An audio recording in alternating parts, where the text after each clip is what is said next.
Hello, my name is Chris. I run Kalita Records, and I'm honoured to be interviewing today Okyerema Asante.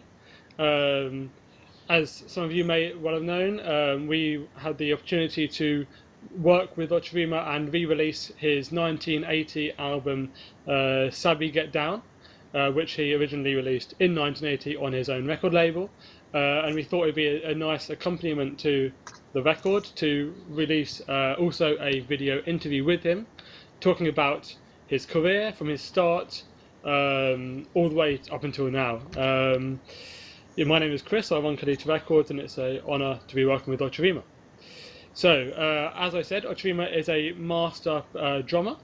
He is from Ghana. Was born in Koforidua in 1949. I hope I pronounced that correctly. And yes, Okyerema has worked with many amazing musicians, including himself, and released some fantastic music. So thank you very much, Okyerema, for having me and willing to give this video interview. Yeah. Okay. The first question I think would be, or a good place to start, it would be, right at the beginning. Right at the beginning. So let's talk about how you started your musical career. What age did you actually start performing or start even playing instruments?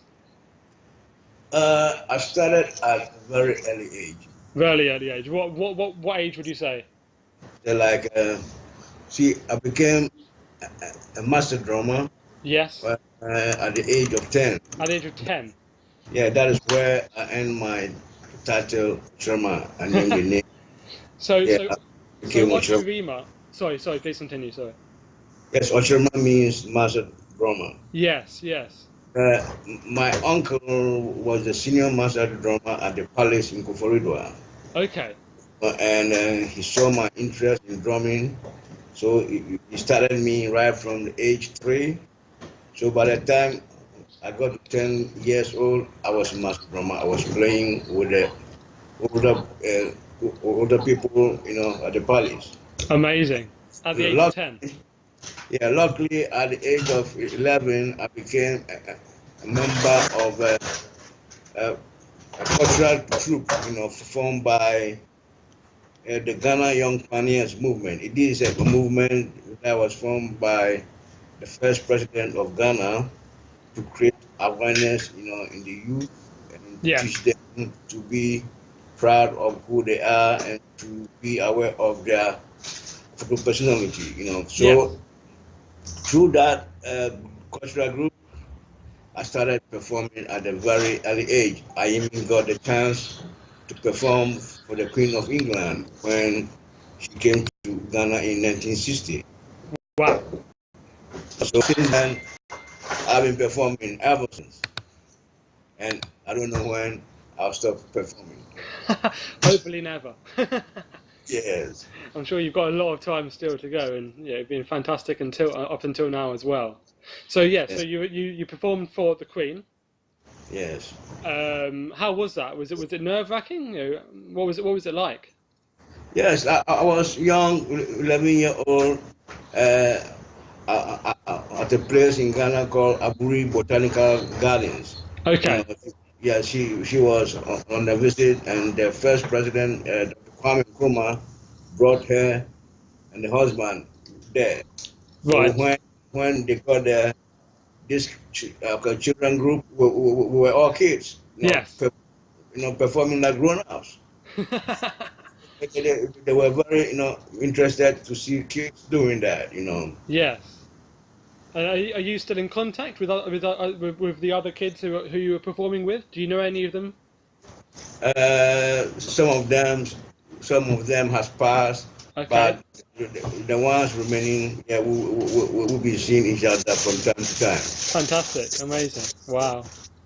And so moving on a little bit, I think I'm correct in saying that you continued in you also obviously are still at school at this time.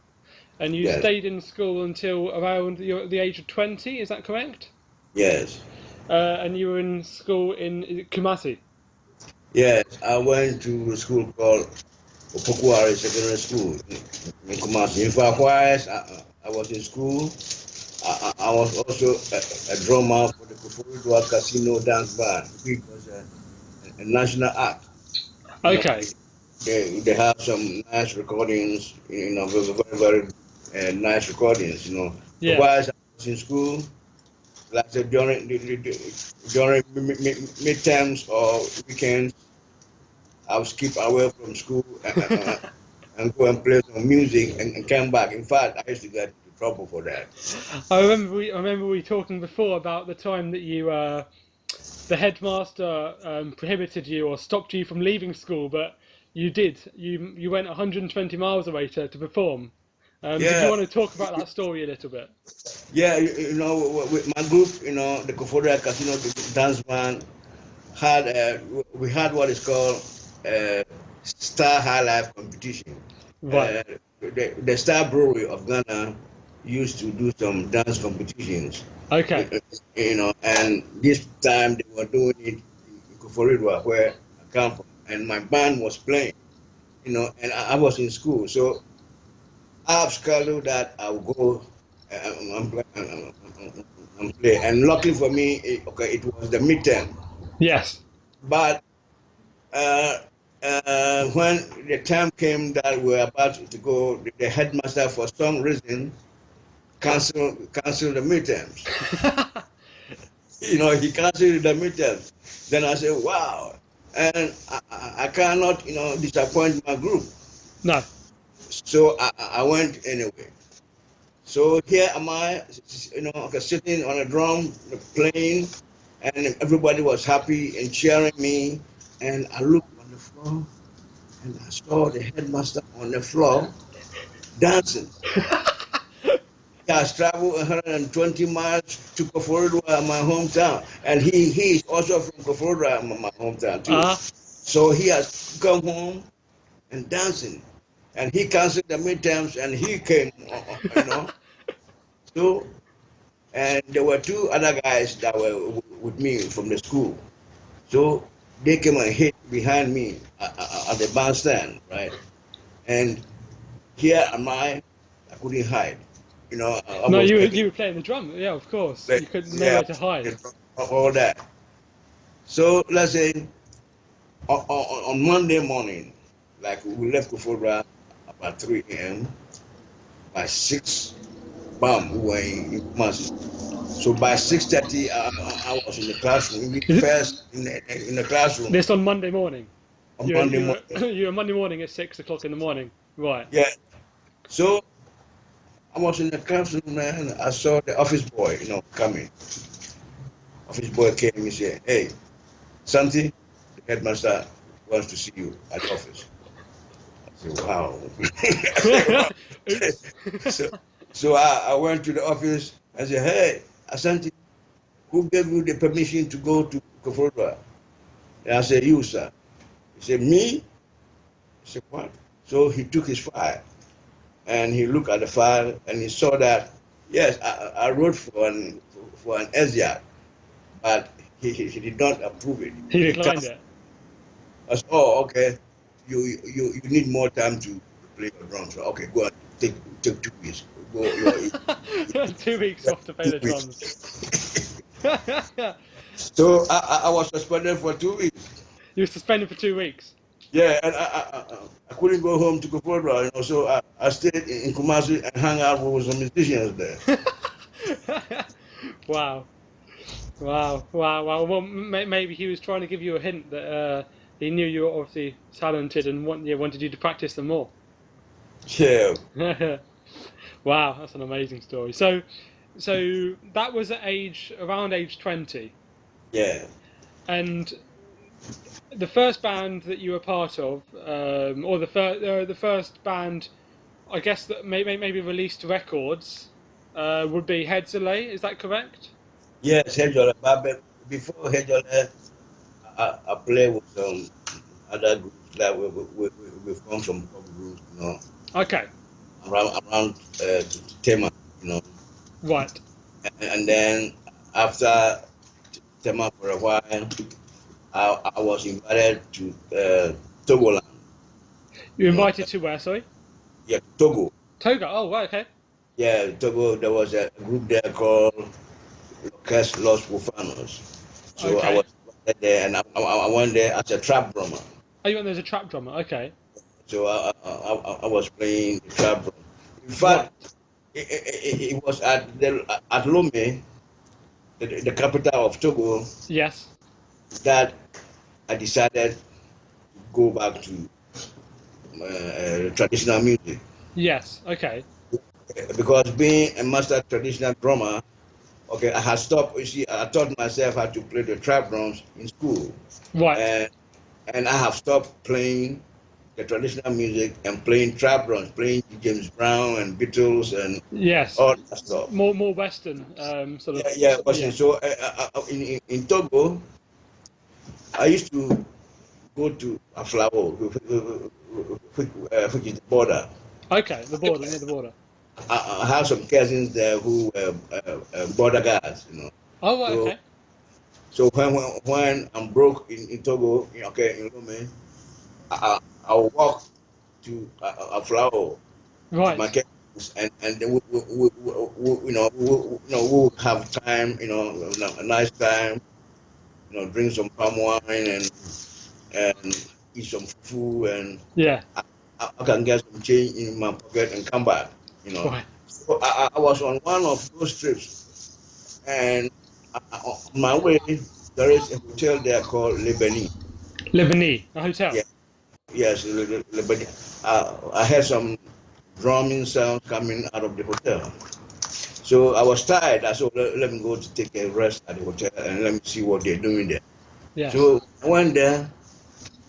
I saw they had about five, African drums there, and there were a lot of white people, tourists at the poolside, Ah. Okay. and one of them will go and handle the drum badly, and they will clap for him. It just wasn't very good. Right. Yeah. Okay. So I asked one of them if I can try my hands on the drum. They said, "Yeah, go ahead." So I put the five drums down and sat down and played the hair out of the drums, and I saw one of them took off his hat and was going around the people, and then they were putting money Collecting money. Wow. inside the hat. I performed for about half an hour. Then he asked me to stop. Then he gave me the hat and said I should take the hat and all the money. Oh, wow. I counted the money. It was about 30,000 francs. I said, damn. The band I was playing, I was earning 5,000 francs a week. and I've got 30,000 francs. Rather, I For didn't 4 weeks even go pay to in the, about half an hour. I didn't even go to the border. I changed my plans. I took a taxi from the hotel. I went straight to my favorite restaurant. Okay. Sat down there, got me 2 bottles of baby. Have a beer called Beer Benny, or baby. So Okay.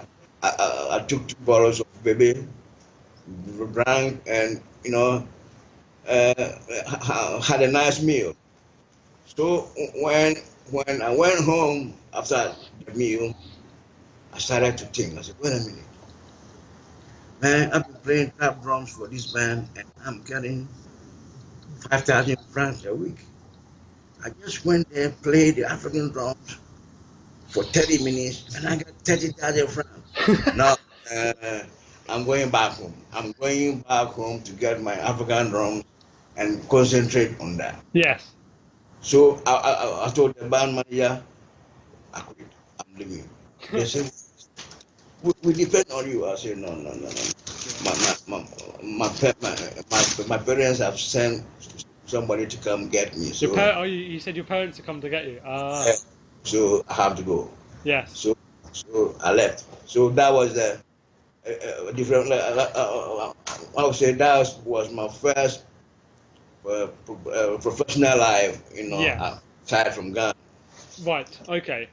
And then afterwards, that's when Hedzele was formed. Is that correct? Yes. After that, I went through another group called Zongrobis. Zongo Because beat. Okay. yes, I was looking for a group that plays African music, Yeah.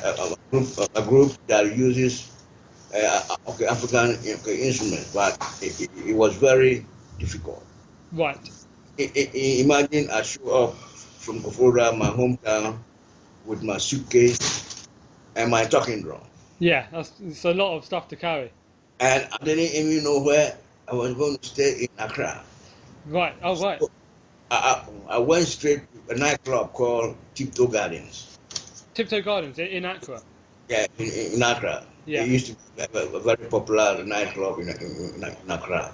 Yeah. So I went straight to the manager, who is called Mr. Poby. He has a Photoshop, it's the modern photo works across the street from the Tiptoe Gardens. Okay. So I went to see him that he had a band there called the Blue Monks.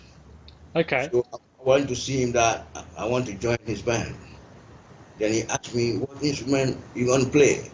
Then I said, this. Then he looked at me weird and said, what? This drum? The talking drum? This drum is only played in the palace, well, we use it for playing traditional music.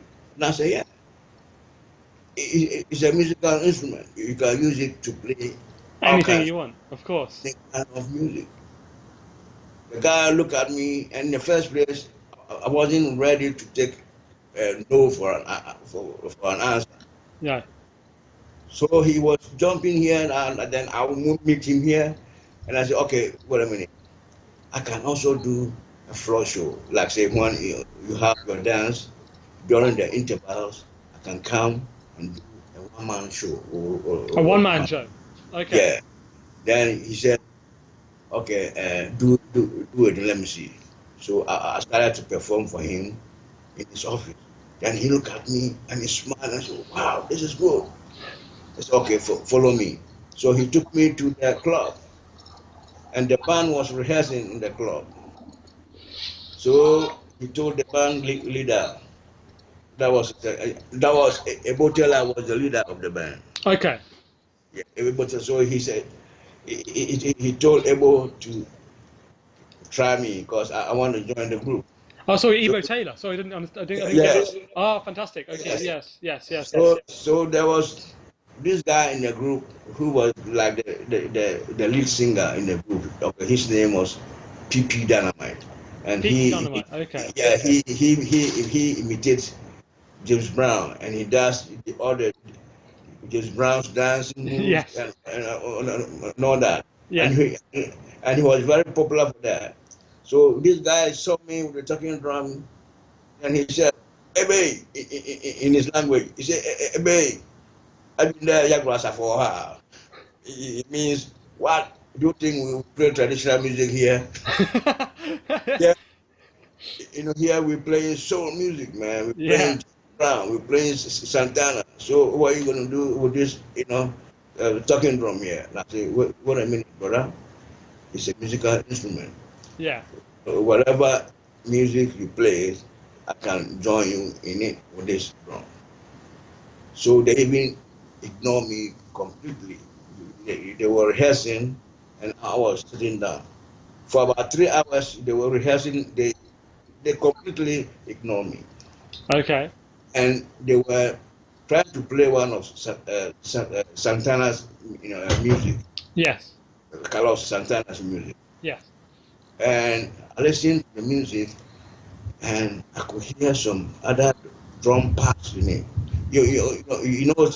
Santana uses a lot of percussion in his music. Okay. A lot of percussion and sometimes yes.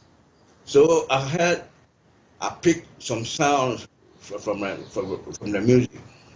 And I said, this sounds exactly like my talking drum. So I'm going to play this part. So I got up and started playing that part in the music. Then first, Ebutela turned around and looked at me. And I thought he was going to scream at me to stop. Then he smiled and, and he urged me on. So cool. So I started playing. And the rest of the guys also turn around and say, yeah, keep it up, man, keep it up, man, keep it up.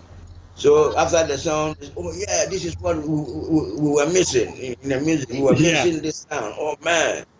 So right there, I got a job, you know. Wow. So, and that was Hedzele formed. Before Hejole. Oh, sorry, that was before. Oh wow. Okay. Oh wow. Take this and very terrible thing happened. You know, 1 week after I joined this group. Yes. Pat Thomas was in the group. Yeah. Oh right. Okay. Pat Thomas, Evo Taylor. Oh, fantastic. And there were some other guys. Kiki Jan was in the group. Wow. You know, he had a Allen was in the group. There were some nice musicians in the group. That's an amazing all-star cast. Some of the guys, a week after I joined the group, some of the guys went to Africos. They left, you know. They left to Africos to play there. So the group broke up. What? So where did they go? They went where? Ivory Coast. Oh, the Ivory Coast. Yes. Oh wow. Ivory Coast to play there. So the group broke up. So I was back to square one. And what was that band called? Blue Monks. The Blue Mons. Yeah. Okay. Okay. So Wow. after that, I met a friend called Ape, you know, very nice musician, very, very fantastic drummer. So we decided to create a different sound and a different kind of African music, because those days, all the young guys, everybody was into soul music. Yes. And we said, no, we're going to go Africa. Do more traditional African yes, sounds. We started go African, you know, movement, you know. Yeah. You know, and then it was tough. It was really tough for us. Because there was more people wanting to listen to Western sort of sounds. Yeah, more people wanted the pop, wanted soul music, and we had to tell them, said, no man, dig this. Yeah. You know. So we had, and moreover, we didn't have a sponsor. We didn't have. In fact, I was the only one that had instruments. So sometimes we got scheduled to play, be an opening act for a group. We got there, and the group will refuse to let us use their instruments. Wow. So I'll end up doing a solo performance there. And you're probably still better. Yeah. And so when I was doing that, Faisal Helwan, who was the manager of Hejole, okay, he was forming the group, and he invited me to join the group. So that is how I joined the group. And so the manager of Hedzele that helped form Hedzele. Yeah. He was also the manager of Fela Kuti. Is that correct? Yes. He was also the manager of Fela Kuti. Yes. Okay.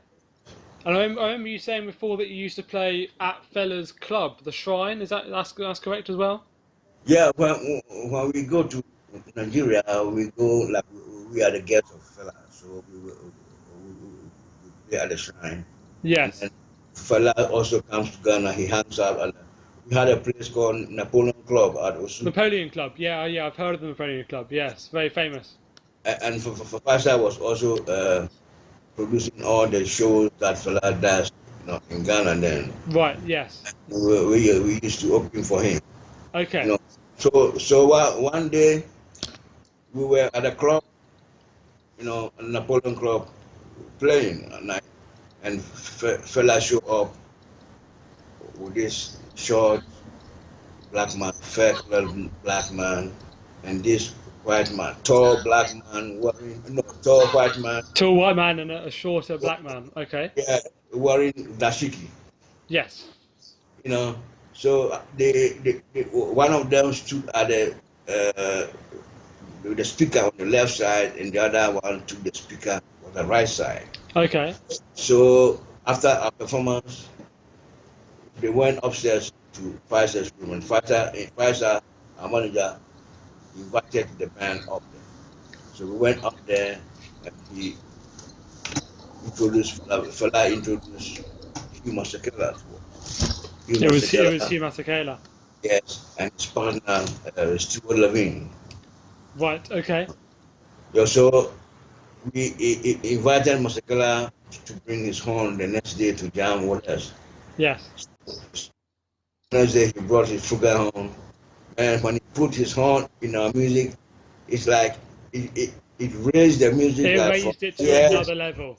to the It next shot it level. up. You Right. say, Okay. oh, in about 3 days, after about 3 days rehearsal, we were on our way to Lagos to record. Okay. To perform That, at the shrine. yes, no, to record an album. Oh, to record now. Okay. Okay. Yeah.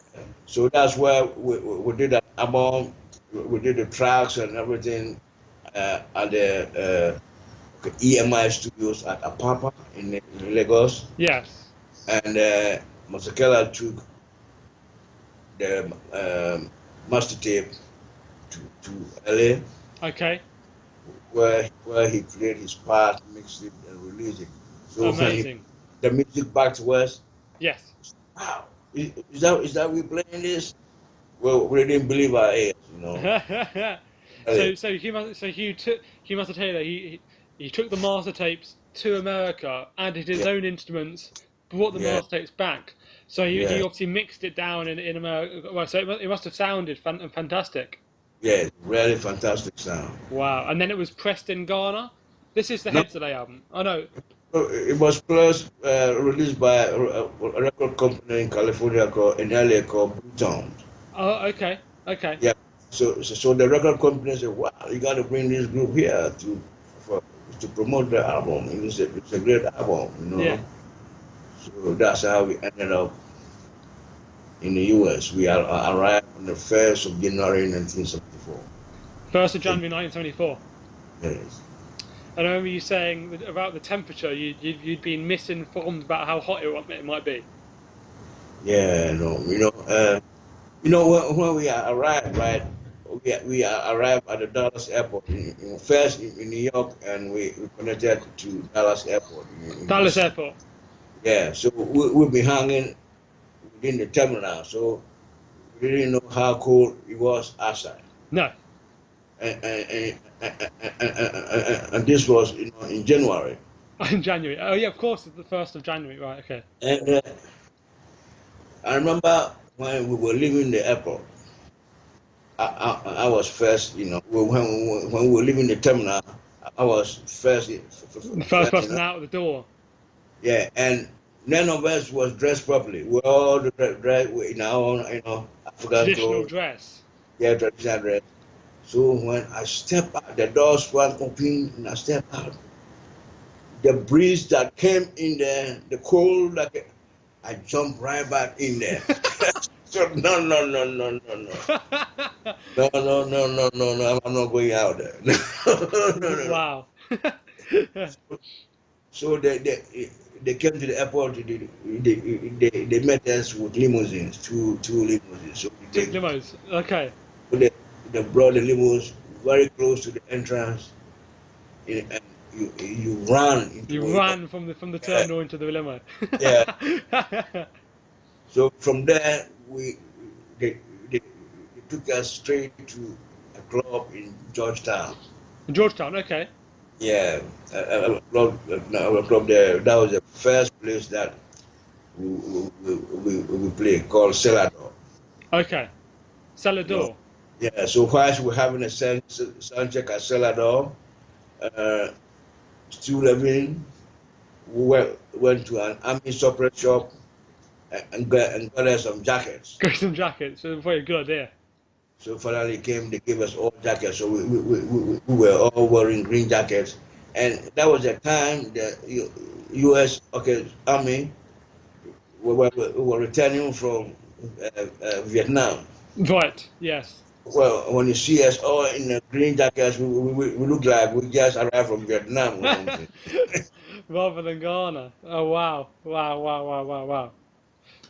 Amazing. And so, you say you stayed as part of Hugh Masekela's band Yeah. from 1974 until when? 74. You see, I wouldn't say until, because I might even get a call tomorrow. Say, hey man, Okay, yeah, yeah, of course. that's and so like for when it comes to Masekela, it's on and off. Right, okay. But Yeah, you released. I'm just trying to think now. You released, is it 4 albums with him yes. between, is it 74 and 78? Between 74, yes, and 78. 78, and those were sort of Blue Thumb, the boys doing it, and the other two. Yeah, we did. The boy is doing was not by Blue Thumb. The boy is doing was back. Uh, was released by Casablanca Records. Casablanca, yes, yes. And Casablanca Records, okay, had 4 groups. They started that label with 4 groups. Right, Hugh Masekela, Parliament Funkadelics, yes. Kiss, Kiss. yeah, Kiss, and Donna Summer. Wow, So wow. that was the 4 groups on That's an all-star roster. Yeah. Wow. And so with Hugh Masekela, you released, albums that were obviously calling on upon African sounds, but also with a bit of a Western sort of US influence as well. Would you say? Yeah, yeah. Yes, yes. And so you released those 4 albums with Hugh until 1978. Mm-hmm. Although I remember you saying that you did also perform with Hugh Masekela in '79 and then also in 1992 in celebration of the apartheid ending. Yeah, like I said, for when it comes to Muscala, he's my senior brother. So Yeah, like it's like on and off. He can pick your phone today. Hey, Sandy, you have time? Are yeah, no, I'll be on it. So amazing, amazing. we have a very good relation. Yes, great, fantastic. And So so that was. Sorry, continue. Sorry. during that time, I started in '78.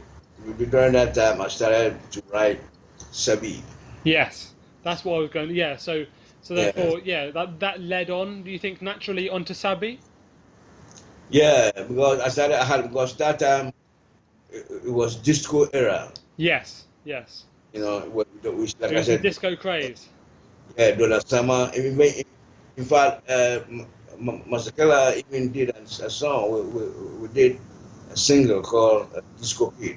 Disco Kid. Yes, yes, Yeah, yes. and so that time it was disco era. So I say, okay, Sabi, I'm gonna write something that have a little bit of African, Yeah, in, in an African influenced disco track, in a sense.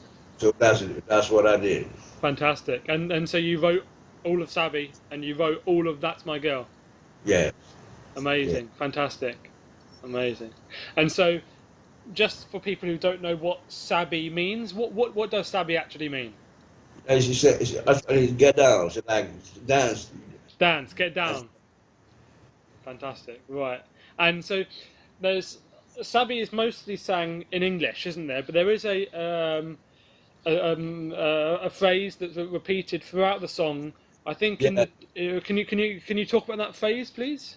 yeah. That place is I said, Unya, then how? So Renedi Asa. Yes. Unya, then how? So Renedi Asa. Unya, then how? So Renedi Asa. Asa. It, it's like my brother. What's the problem? Get up and dance. Yes, yes, yes. And what language is that in? It's in P. Twi, the Twi language. Yes, in P language. That's Yes, TWI. yes, Yes. And that's that's your is that your traditional language from yes. Ghana? The traditional sort of yes. Okay. That's the language of the Asante people. Right. Got you. Ghana people. Let me just be back in 1 second. I'm going to go get Sabi. 1 second. Okay.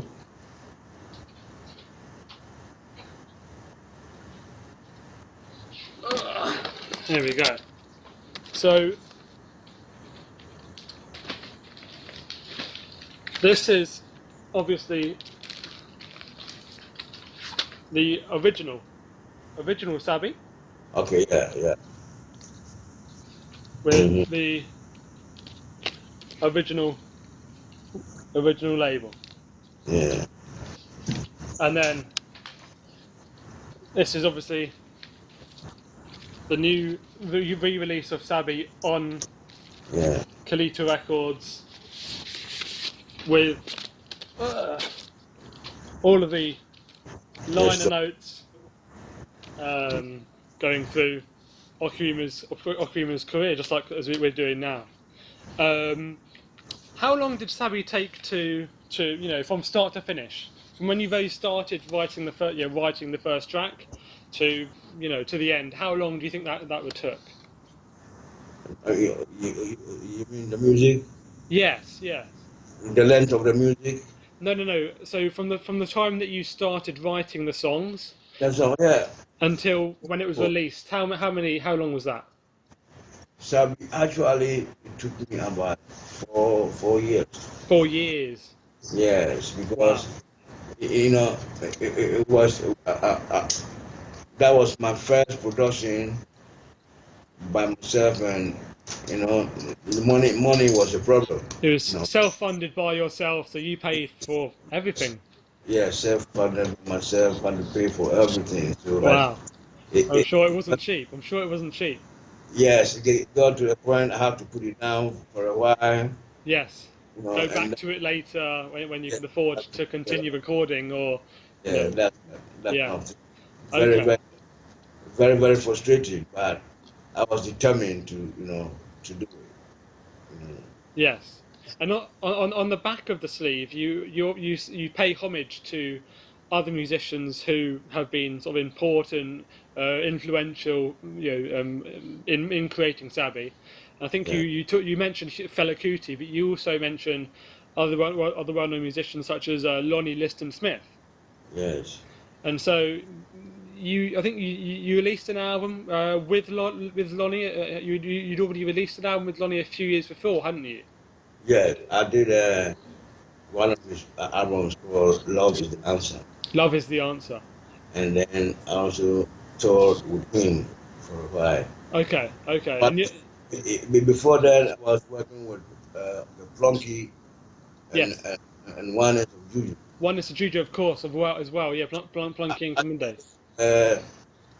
I was back on Sabi by some members of by Plunky and some members of Oneness of Juju, about 3 members of Oneness of Juju. Right. Yes. Because obviously you and Plunky have a very sort of close relationship, sort of musically, don't you?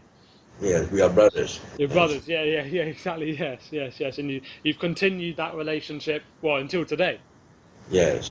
Fantastic. That's amazing. In fact, I just spoke to him on my way here. Oh, really? Yes. Amazing. Oh, fantastic. And Plunky, obviously, for people who don't know, Plunky was very helpful in the Kalita re-release of Sabi, in providing some fantastic photos of Okyerema that we used for the liner notes as well. So I'm very, very grateful to Plunky for that. Yes. So yeah, very, very good. So after 4 years of hard work, writing Sabi, recording Sabi, you then pressed up the records. Do you know how many copies of the record you pressed up? Yes, I pressed 1,000 records. 1,000. That's all you pressed. You only pressed 1,000. That's all I could afford, Yeah, of course, yes. So I said, okay, let me do. I had a plan. I said, okay, I'm going to press 1,000 records, and I'm going to take these to Ghana. To Ghana, you're going to take them because obviously you press them in the US, which is why they sound fantastic, don't they? Yes, and the plan was take the 1,000 records to Ghana. Yes. I do the distribution in Ghana myself. Distribute it yourself. Wow. Okay. Then I'll go to Nigeria. Yes. And give the rights for record company there to distribute it. Yes. Then I went to Ivory Coast. Yes. To do the same thing, gave the right to Seed Manamoro to to release it. Yes. Then I went to Kenya, give the right to CBS Kenya also to release it. Yes. So now, when I was taking the records from US to Ghana, that was when I had my first problem. That was the first issue, quite an infamous problem. And would you like to talk about that? The first attempt to send some records from some vinyls from US to Ghana. And so, imagine we had 4 big boxes. Huge, of 1,000 records. 4, yeah, I mean 1,000 records is almost looking like a coffin. 4 big boxes, man. It takes about 4 people to carry one. Yeah. You know. So we put the boxes in a van, drove from Virginia. Yes. To New York. To New York. Okay. That time Pan American Airlines was flying from New York direct to Accra. Okay. Right? Yeah. So we got there. Was so happy. Then they have to weigh 1 box. You know, I thought I imagine maybe all of it will cost me about $250. You know. Yeah, not that much. Yeah. So we lifted 4 people lifted the box and placed it on the scale, right? And the scale just fell, broke down. One boom. It just couldn't take it. You couldn't even handle 1 box. The scale couldn't even handle 1 box, man. It was so heavy. The guy looked at my face, and I looked at his face, and he said, $2,500. I said, what? 2,000 what? $2,500 to cost me to ship, to fly 1 box to Accra from New York. So wow. So I ended up. So that was your first issue. So how did you transport those 1,000 records to Ghana? Yeah. So what I did was I only took about I took about 20 pieces. 20, yeah, with you. About 20 with me. Then I gave the rest, to my people to ship. Or via ferry or via ship. And how long did those take to arrive? Oh, it took about a month. About a month. Wow. Yeah. But luckily for me, when I arrived in Ghana, I went to see one friend of mine who is a distributor, who was a very new, distributor. And he said, "No, I take it." He listened to one on the tape, said, "No, I take it off. Don't distribute it yourself. I'll distribute it for you." Yes, I'll distribute it for you. I know the DJs, and I know all that. Yes. So we take it. So he took it from one person. That was good.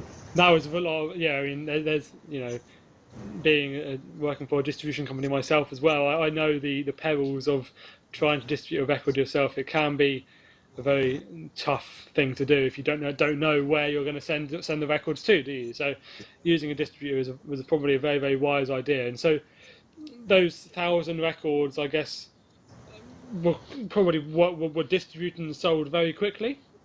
Yeah. They did very well. And so you didn't only release it in Ghana on vinyl, you also released it on cassette, is that correct?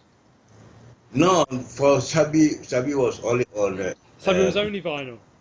Was Yes We Can, I did on cassette. Okay. Which we're going to talk about in a second. So in relation to, your tours that you then performed, so what country did you go to first? Was it the Ivory Coast, Nigeria, or Kenya? Like I said before, I went to Togo. No. So you released Sabi, obviously, in Ghana. and then also in the Ivory Coast and in Kenya and in Nigeria. What one of those three countries did you visit first? Nigeria first. Nigeria first, and Uh, how did you do that? How did you uh, release? I had a friend. In fact, there was a member of Hugh Masekela's group. Okay, A nice keyboard player called Boyega Adelaja. okay, And he was also in Nigeria then. So he invited me to come down. So I went down there, and he knows the setup there, you know. yeah, he knows how it works in Lagos. Yeah, so he took me to Tabansi Records. Tabansi, which was run by Chief Tabansi. Yeah, Chief Tabansi. So Yeah. Tabansi, I met him personally, Okay. and he listened to it and he liked it. So we struck a deal for him to release it there. Yes, and it was released on Win Records, which I think was a sub-label of Tabansi, wasn't it? Okay, yes. Yeah. Yeah. Yes. Okay. Okay. And then did it do very well in Nigeria? It did well. It did well, but you know, Chief Tabansi was a little swift, you know. But yeah. Yeah, he made some move. I wouldn't like to say it on the air, but No. No. he was. But I found out finally, you know, Yeah. like you know, he didn't release the thing in Lagos at all. No, it was in Onitsha instead. Yeah, he released the thing in Onitsha, and then And that was his style, you know. yes. And you go to check on your royalties. He tell you, hey man, your record is bad, man. It's not. It's bad, man. It's not. You go to Lagos and see. You go to the shop in Lagos. You not see it because the people don't like it. You know, so it's not good. So luckily for me, there was this Ghanaian working at the plant. Working at the pressing plant, the Tabansi pressing plant. Yeah, we're working at the pressing plant. So he came to me after work, you know, and he gave me the insight. He said, you know what? Your record is doing very, very well at Nisha. You know, my boss didn't release it here, man. He took it to Nisha, so that's what I said, is that so? He said, yeah. So I took a very private trip to Onitsha. Okay. Went to the store there and bought one and came back to Lagos. Yeah. Then I went to see him. I said, I thought you said you did not release the record. Check this one out. I just got this from. It's big in Onitsha. Then you look at me straight in the face like that. Then you know he started to laugh because he knows He knew you'd found him out. Yeah, you know. So that's what happened. Okay. You know. And so, as well as Nigeria, obviously it was. Did you then go to the Ivory Coast? No. From there, I had a tour to do in Kenya. Oh, you went to Kenya. Okay. Okay.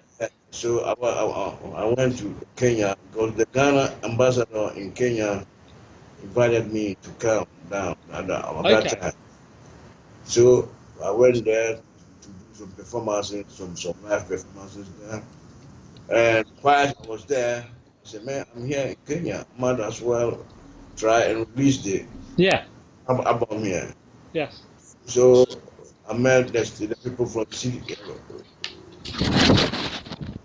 CBS Yes. who attended one of my shows in Kenya. You know, so we struck the deal, and I even used their studio to start another record. You know, I'm not released even yet. You know. Yeah, and you released it. You released a much shortened version on a 7-inch, didn't you? Yeah. And that was on CBS. But I think also you mentioned that you recorded an album with CBS, but unfortunately, am I correct that saying that the master tapes were lost in a flood?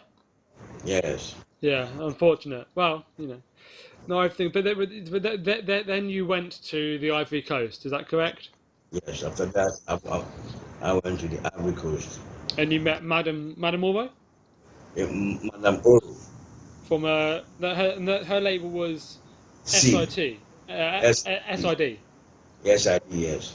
and she released it. And the sleeve, obviously, on the record sleeve is different, isn't it? It's a white Yes, sleeve. that was the blue sleeve. Yeah, like a bluey white sort of sleeve. Yeah. And there's a photo on there. What's that photo of? Yeah, that's the bridge that connecting Trashville to Plateau.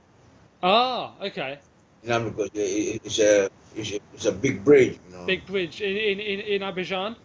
Yes. Yes, yeah, like a flyover. Yeah, yeah.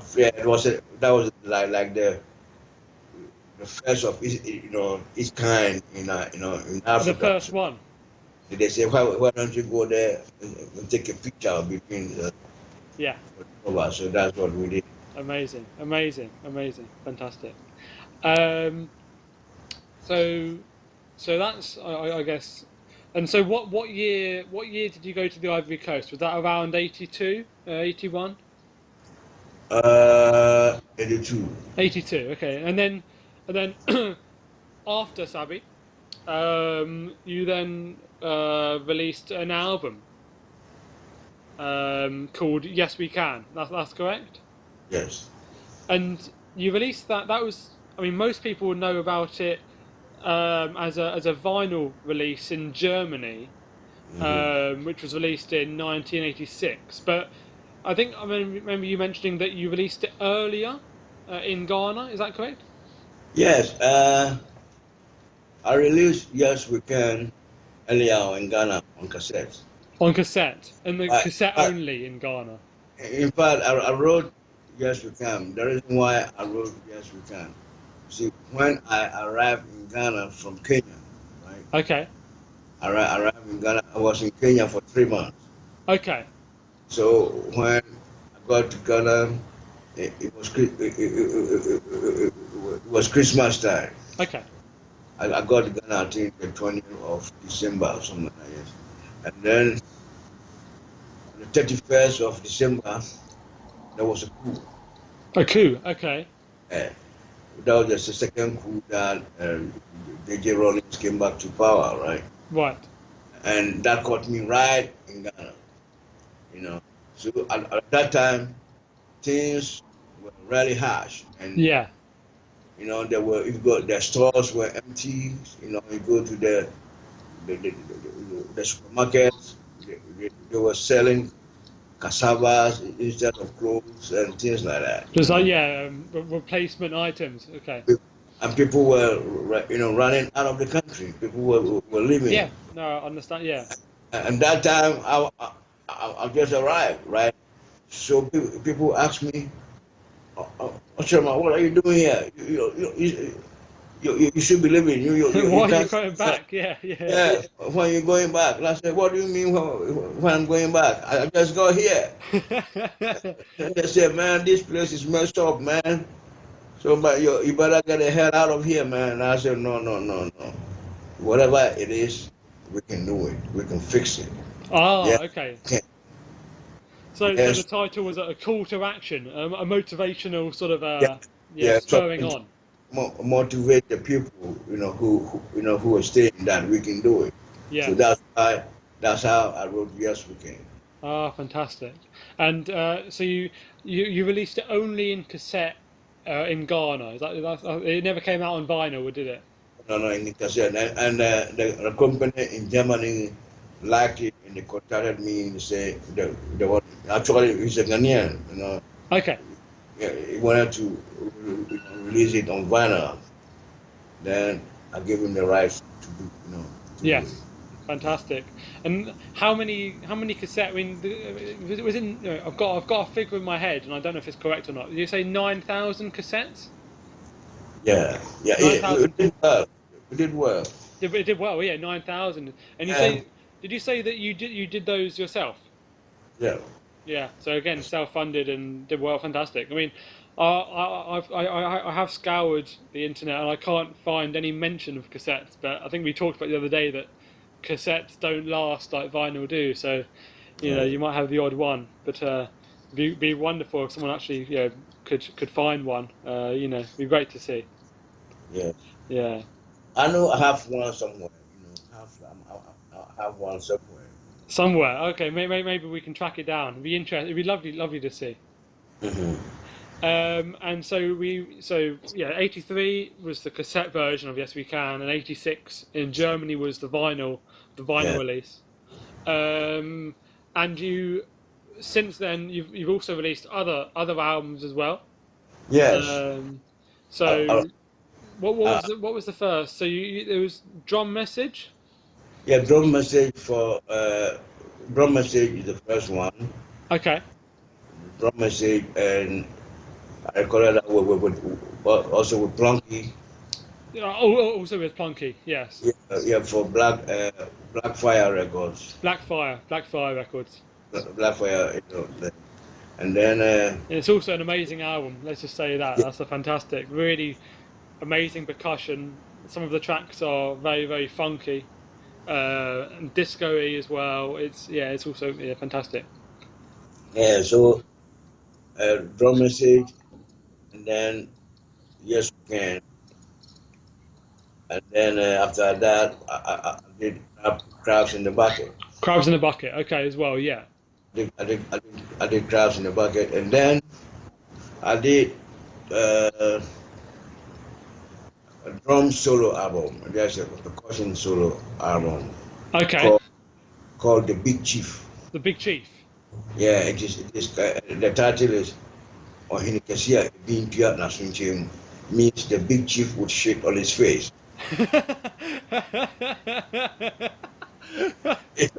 Yeah, yeah. Wow. Yeah, and that is on Maple Shade Record by Maple Shade, yes. yeah, but Pierre. Oh, Pierre, yeah, of course, Pierre. And so Pierre was also very helpful in working, in bringing together the re-release of Sabi. So thank you to Pierre as well. Yeah, Just a shout out to Pierre. And then after Big Chief, I did another one called Bringing It Back Home from Havana to Africa. Okay. With the great keyboard player I met in Caracas, Venezuela, when I went there to record the Crabs in the Bucket album. Yes. Called Benito Gonzalez. Benito Gonzalez. Yeah. And so with Benito and I recorded bringing the friends home from Havana to Africa. Havana to. Ah, so it's Benito Gonzalez. Is he? You say Havana? Is he Cuban? No, he's not Cuban, but Okay. That's the name of the track. Okay. Yeah, bringing the flame from Havana to, Africa. Okay. When I went to Caracas, I was going from club to club looking for a musician, right? Yes. And I saw this 20-year-old, keyboard player, leading, his trio. Fantastic, he blew me away, man. Wow, he was amazing. He's an amazing musician. And my partners, he blew all of us away. So we invited him to come and do the session with us. Yes. And after the session, we, made an arrangement for him to come and join me here in the States. And now he's doing fantastic. He's based in New York, doing amazing things. Yeah. Fantastic.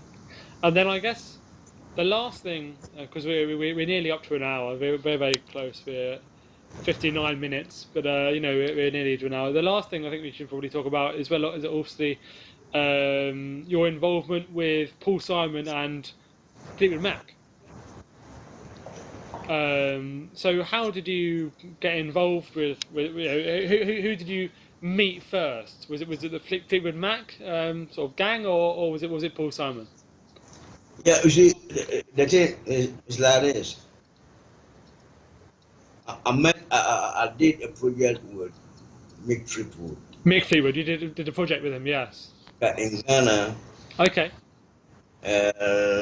somewhere I think in 80, no, 84, I don't, 83, 84. 83, Yeah. 84.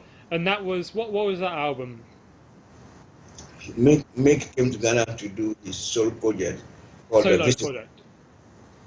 Called The Visitor, The So, Visitor. he brought a 60-track mobile studio to Accra. He bought a mobile studio. Yes, Wow. to record, and that was where we met, Okay. and we did a concert together in Accra, Right. and I didn't see him for a long time until when I was uh, performing with Paul Simon at the Royal Albert Hall, Oh, yeah, in London, the Royal Albert Hall in London. and after the Amazing show, venue. after the show, they gave us a party, after show party. Yes. So we were at the party, and here was Mick. Mick came by. He said, "Asante." I said, "Yeah." He said, "Yes, I know it was you. Because I know it was you because man, I saw you on the stage there, and nobody plays like you, man. I know." Then he asked me when the tour with Paul Simon, is ending. So I told him the time is ending. He said, "Great. Fleetwood Mac is starting their tour, world tour, right after that. Oh, So fantastic. he wants me to come on the tour with him." I said, "Oh, whoa." So he was with his manager. So his manager took my particulars, So when after Graceland, I got home 2 weeks. The call came from Mick's manager that they Amazing. want the tour. Yeah, so. And you performed with Paul Simon and Fleetwood Mac sort of interchangeably. Yeah, I was lucky that I was very lucky because it happened that when Fleetwood Mac is on tour, Paul Simon is not on tour. you know, It's almost so fate. it worked well for me. So right after I come with I, I come home from Fleetwood Mac tour, Paul is about to go on a tour. So boom, boom. So yeah, I was very busy. Yes, And right. It was a busy few years. yes. I'm sure an amazing few years, and I've seen some photos. I remember seeing the photo that you sent me of the crowd at Wembley Stadium. Yes, yes, It's quite phenomenal, quite phenomenal. In the old Wembley Stadium, some yes. amazing photos. Fantastic. Yeah, Uh, that's when I got a chance to meet Prince Adrian. Prince Edward. Yes, Oh, really? yes, At Wembley. yes, at Wembley. Yes, Fantastic. Oh, wow. It's a all-star cast, and it yeah, must be it has been so far, I'm sure, an amazing career, and long may it be so. yeah. Fantastic. Well, I think we've sort of gone through and sort of talked about the things that I thought that people would like to listen to, and I hoped you would like to talk about as well. It's been fantastic, having this conversation, and hopefully we can keep working on other things as well. Is there anything else that you think that we've missed, that's sort of important that we should talk about at all? It's fine. I think the people should help us because if they, they buy this Yes, record, then we can make some more music. yes, yes, So I urge them to go to the shop and buy one for yourself, and buy one for your mom, and buy one for your friend. yes, yes. So Yeah, that'll be we everyone need. go out and buy Sabi because you know, and they've nearly already sold out. So we're gonna have to do a repress. Oh, what came out? Solar. It's doing very well. Yeah. It's being fantastic. It's doing very well. That's good. Yeah. Good. That. And so yeah, so let's continue with more projects in the future as well. And it's been fantastic so far working with you, Okyerema. And thank you very much for being willing to do this video interview. It's been humbling working and knowing you so far, and long may maybe we continue as friends and partners. Yeah, thank you too, and also I would like to thank my good friend Mr. Boachi Dankwa. Okay. Yeah, Ghana tourist coach. He's a great person who made it possible for us to have this video interview. Have this video. Yeah. Let me show his face. Bring him into the video, please. Come here, man. Hello, thank you very much. How's it going? Hey, I'm doing well. Thank you very much for helping us doing this. He's a great man, right? Yeah. Yeah. He's a living legend. I listened to the whole interview, and this man, we have to write a book about him. Yeah, let's do something. We need to.